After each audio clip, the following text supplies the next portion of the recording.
The first pure joy of the garden is to have chocolate earth in our nails.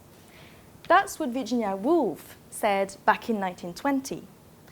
Planting flowers for her required both creativity and hard labor.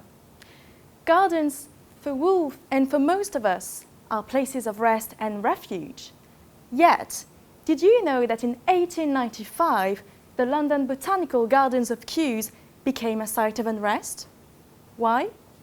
Simply because it welcomed on its grounds, for the first time ever, women gardeners. These women were mocked by both the visitors and the press because back then, gardening was considered to be for men.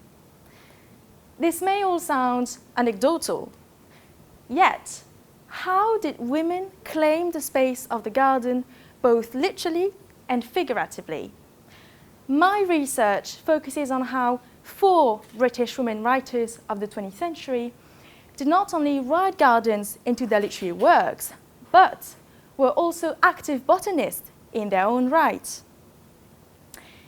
In combining literary analysis, garden plant studies, and field trips, my research will analyze how such gardens are designed on the page, but also on the ground.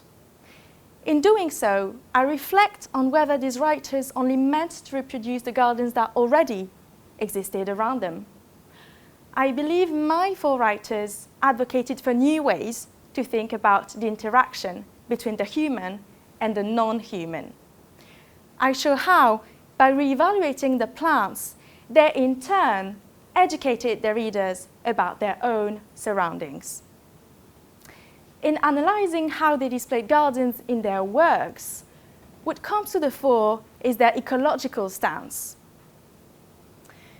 For though these writers have never been much celebrated for their interest in gardens, even back then, they offered perspectives on how to think about the non-human. Today, as the impact of mankind on Earth is a concern to us all, their views have a particular resonance for us as readers. In reconciling the artistic places they designed, both in their literary works and on the ground, my aim is twofold. First, I wish to rehabilitate these 4 women writers and their works. And finally, I mean to celebrate the attention that they paid to the non-human entities sprouting from our chocolate earth.